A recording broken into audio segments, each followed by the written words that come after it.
Excuse me. Okay, I'm not. Thank you. You all right?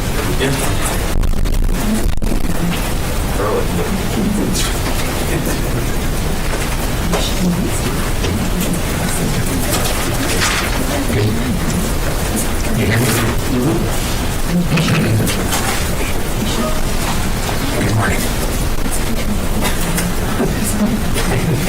Looks as if it's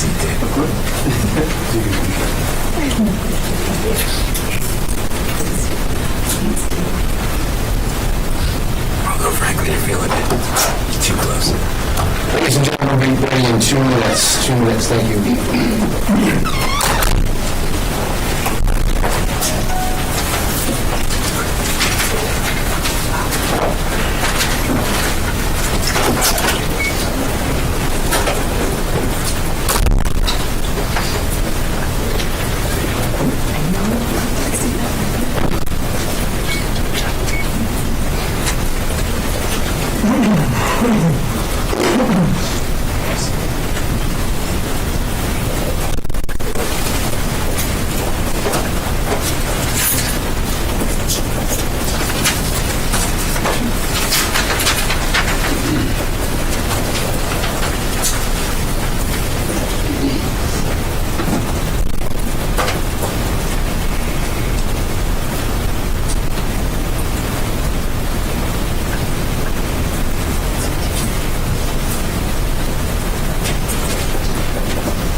U.S. Central Command conducted a precision strike in the middle of the night against 3 nuclear facilities in Iran, Fordo, Natanz, and Isfahan, in order to destroy or severely degrade Iran's nuclear program. And as the chairman of the Joint Chiefs will demonstrate, it was an incredible and overwhelming success. The order we received from our commander-in-chief was focused, it was powerful, and it was clear. We devastated the Iranian nuclear program. It's worth noting the operation did not target Iranian troops or the Iranian people. For the entirety of his time in office, President Trump has consistently stated for over 10 years that Iran must not get a nuclear weapon. Full stop. Thanks to President Trump's bold and visionary leadership and his commitment to peace through strength, Iran's nuclear ambitions have been obliterated. Many presidents have dreamed of delivering the final blow to Iran's nuclear program, and none could until President Trump. The operation President Trump planned was bold and it was brilliant, showing the world that American deterrence is back. When this president speaks, the world should listen. And the U.S. military, we can back it up. The most powerful military the world has ever known. No other country on planet Earth could have conducted the operation that the chairman is going to outline this morning. Not even close. Just like Soleimani found out in the first term, Iran found out when POTUS says 60 days that he seeks peace and negotiation, he means 60 days of peace and negotiation. Otherwise, that nuclear program, that nuclear capability will not exist. He meant it. This is not the previous administration. The President Trump said no nukes.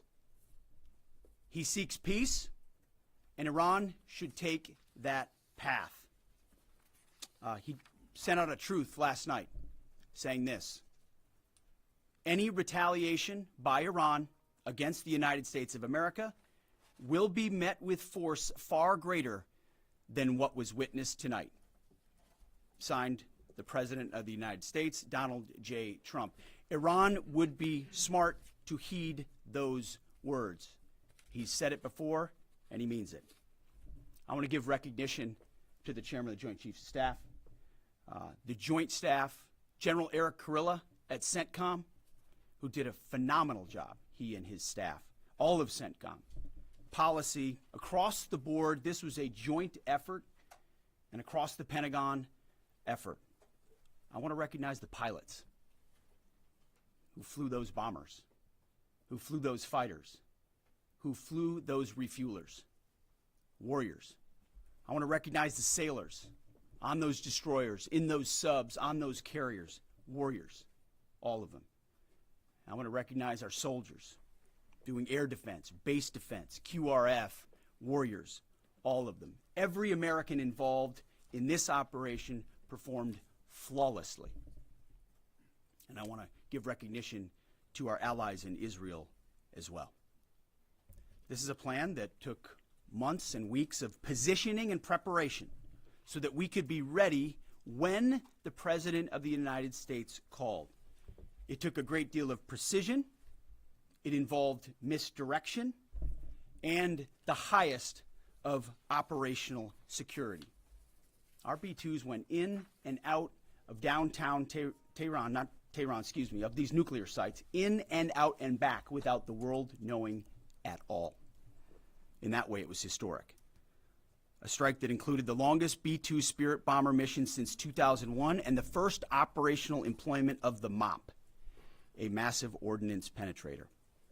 The mission demonstrated to the world the level of joint and allied integration that speak to the strength of our alliance and our joint forces. As President Trump has stated, the United States does not seek war, but let me be clear. We will act swiftly and decisively when our people, our partners, or our interests are threatened. Iran should listen to the President of the United States and know that he means it, every word. I want to give congratulations to our Commander-in-Chief. It was an honor to watch him lead last night and throughout, and to our great American warriors on this successful operation. God bless our troops. God bless America. And we give glory to God for his providence and continue to ask for his protection. I turn it over now to the chairman for specifics. Thank you, Mr. Secretary. Thanks for recognizing all of our folks out there doing our nation's work, and nice to see everybody on this early Sunday morning. Last night on the President's orders, U.S. Central Command, under the command of General Eric Kurilla, executed Operation Midnight Hammer, a deliberate and precise strike against 3 Iranian nuclear facilities. This was a complex and high-risk mission carried out with exceptional skill and discipline by our joint force. I want to thank every service member, planner, operator that made this mission possible. Their actions reflect the highest standards of the United States Armed Forces. This operation was designed to severely degrade Iran's nuclear weapons infrastructure. It was planned and executed across multiple domains and theaters with coordination that reflects our ability to project power globally with speed and precision at the time and place of our nation's choosing. This was a highly classified mission with very few people in Washington knowing the timing or nature of this plan. I'll refer you to the graphic on the side as I walk you through some of the operational details. At midnight Friday into Saturday morning, a large B-2 strike package comprised of bombers launched from the continental United States. As part of the plan to maintain tactical surprise, part of the package proceeded to the west and into the Pacific as a decoy, a deception effort known only to an extremely small number of planners and key leaders here in Washington and in Tampa. The main strike package, comprised of 7 B-2 Spirit bombers, each with 2 crew members, proceeded quietly to the east with minimal communications. Throughout the 18-hour flight into the target area, the aircraft completed multiple in-flight refuelings. Once over land, the B-2s linked up with escort and support aircraft in a complex, tightly timed maneuver requiring exact synchronization across multiple platforms in a narrow piece of airspace, all done with minimal communications. This type of integration is exactly what our joint force does better than anyone else in the world.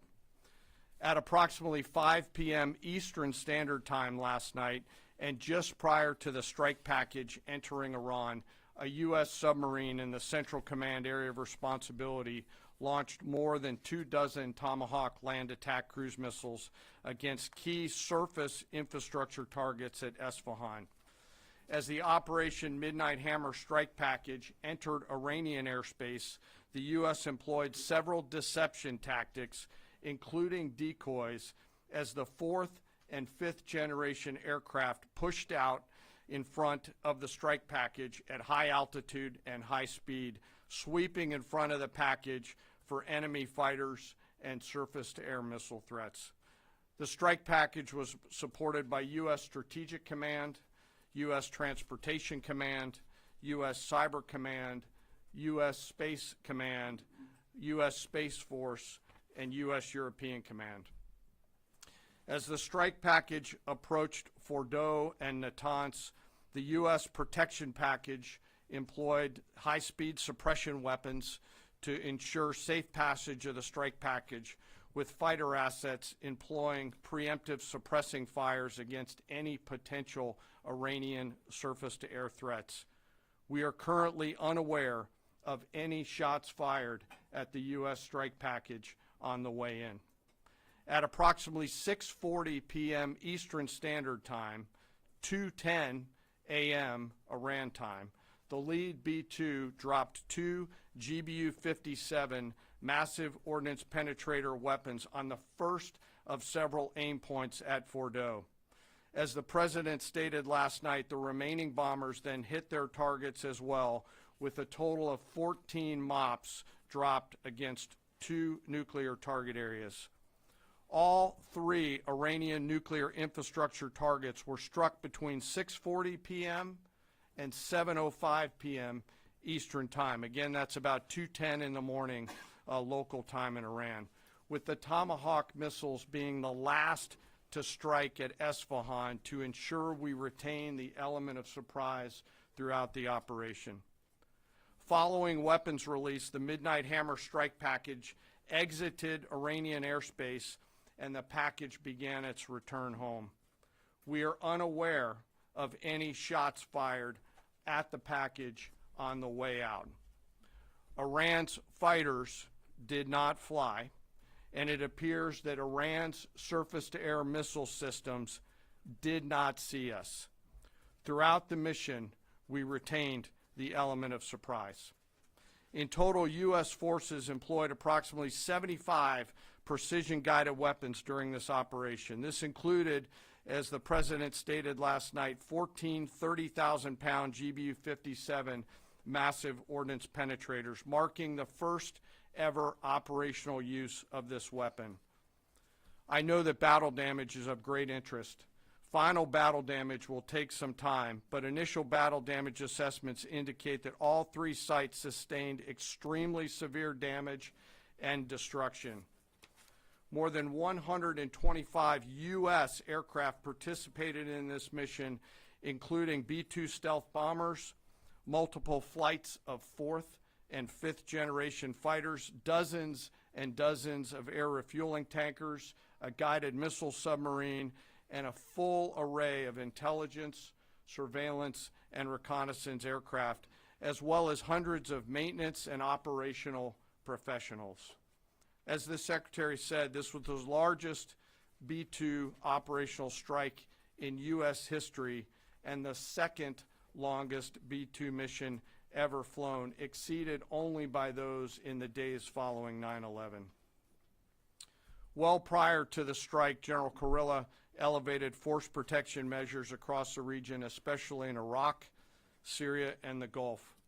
Our forces remain on high alert and are fully postured to respond to any Iranian retaliation or proxy attacks, which would be an incredibly poor choice.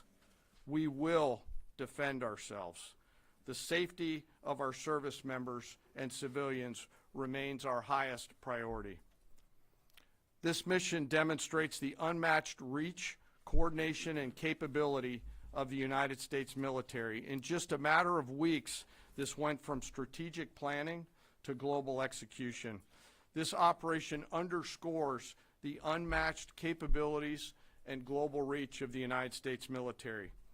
As the President clearly said last night, no other military in the world could have done this.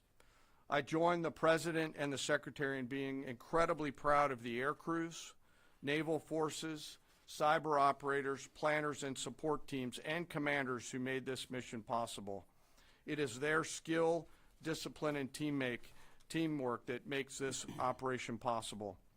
I am particularly proud of our discipline related to operational security, something that was of great concern to the President, the Secretary, General Kurilla, and me, and we will continue to focus on this.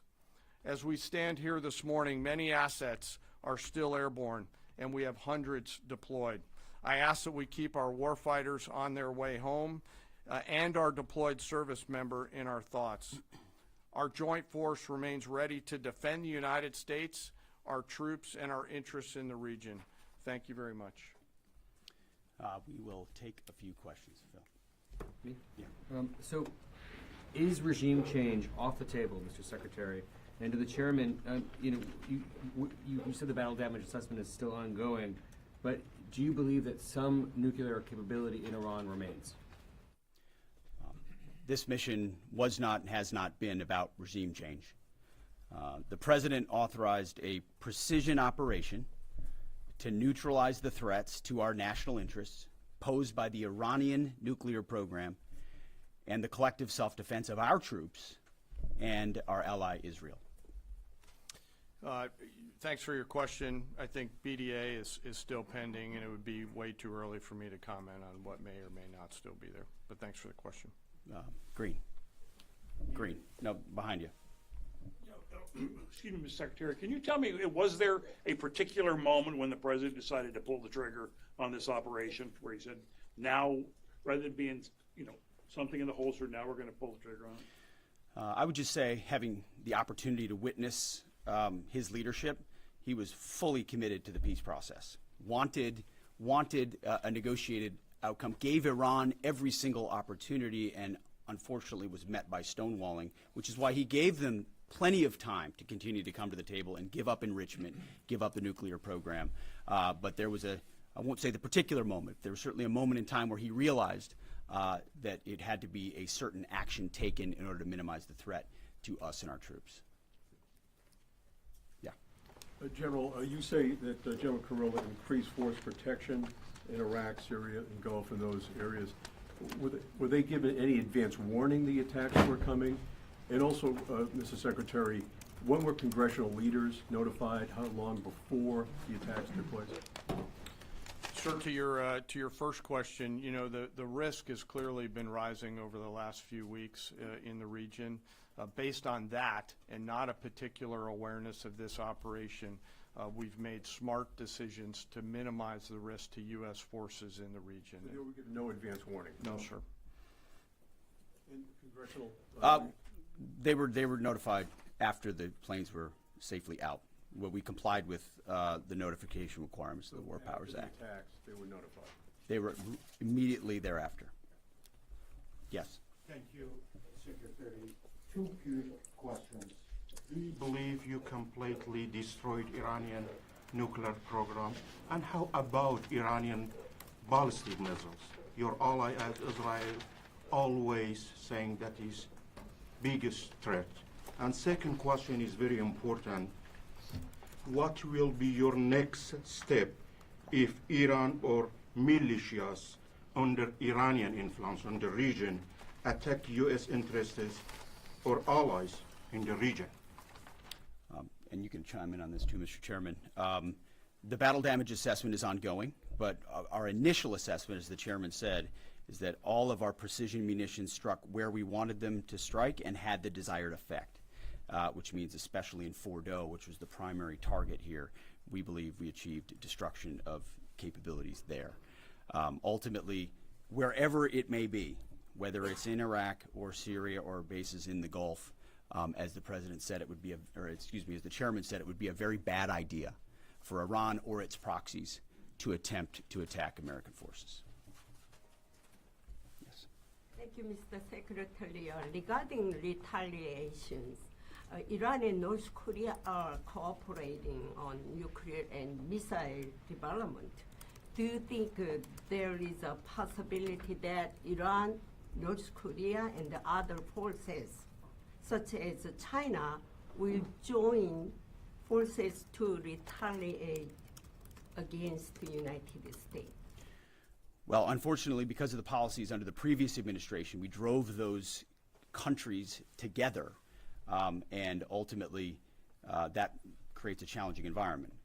For this particular operation, the focus is on Iran and Iranian nuclear capabilities. That's our focus here, is to not just say that they can't have, but President Trump has said from over 20 years, frankly, Iran cannot have a nuclear weapon. And ultimately, he decided this is the moment, given their stonewalling, when direct military action had to be taken to prevent that from happening.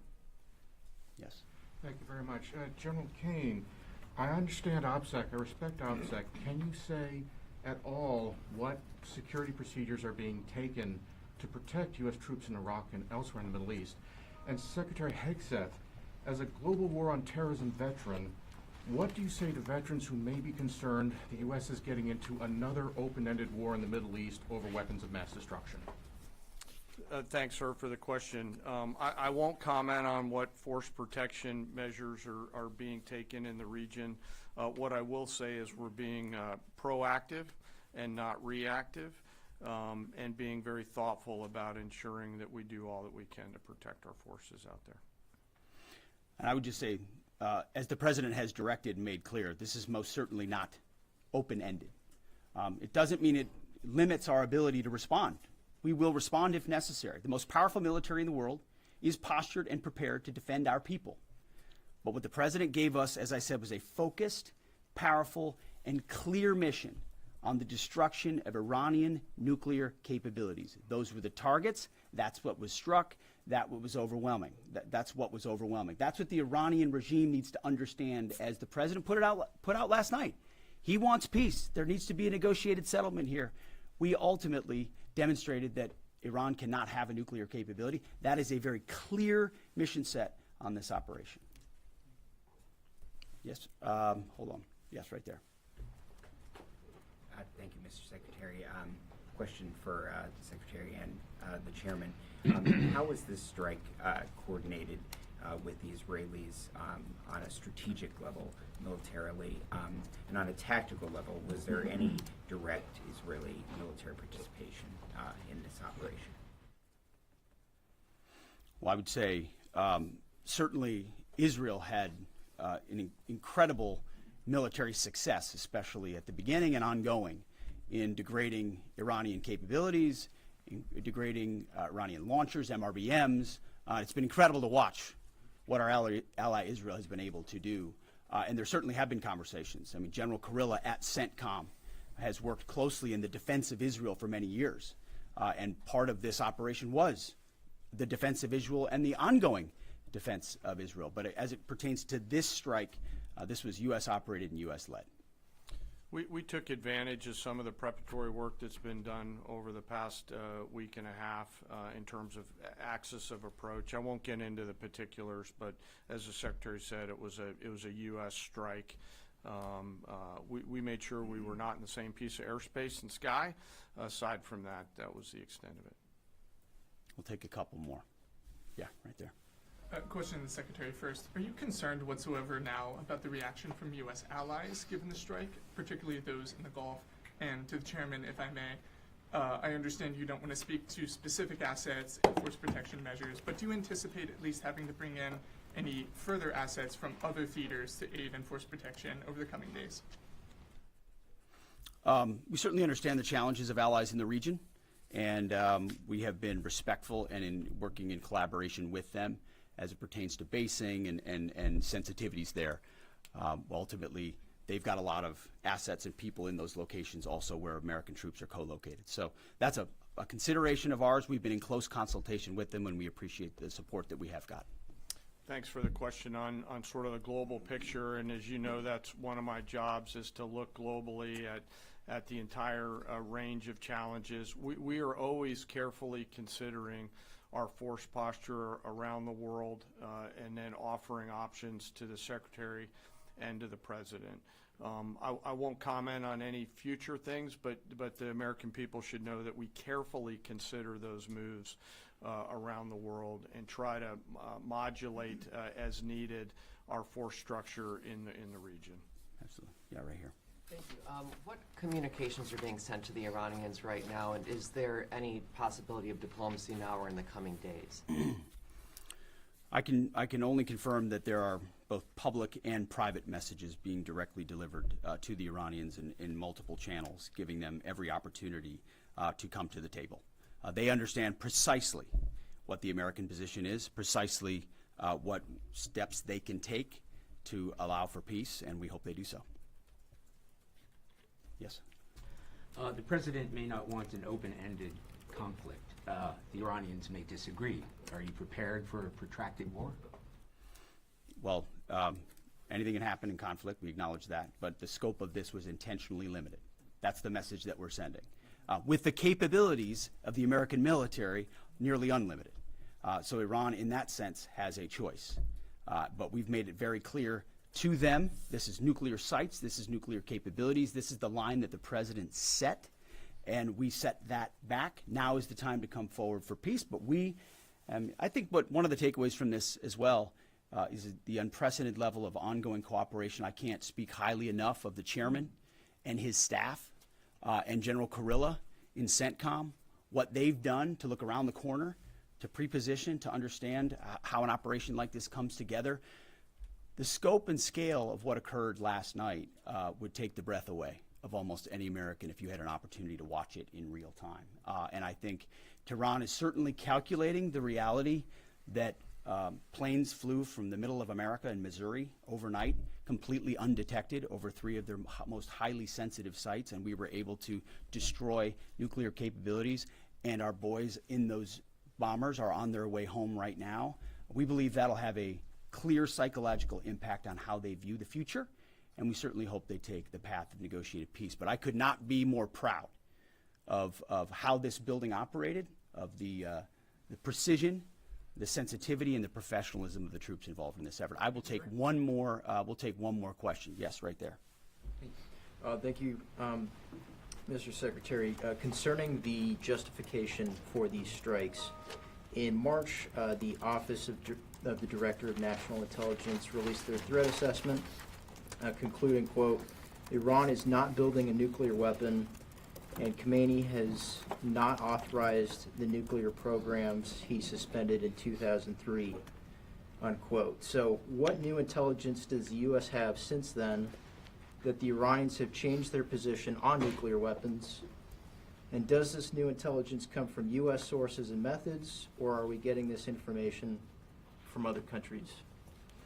Well, I would just simply say that the president's made it very clear.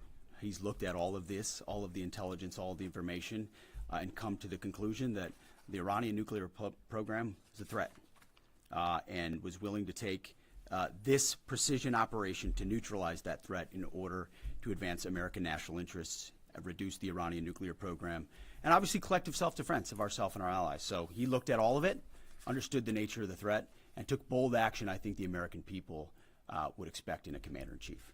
That's all we've got. Thank you very much. Appreciate it. Mr. Chairman. Thank you.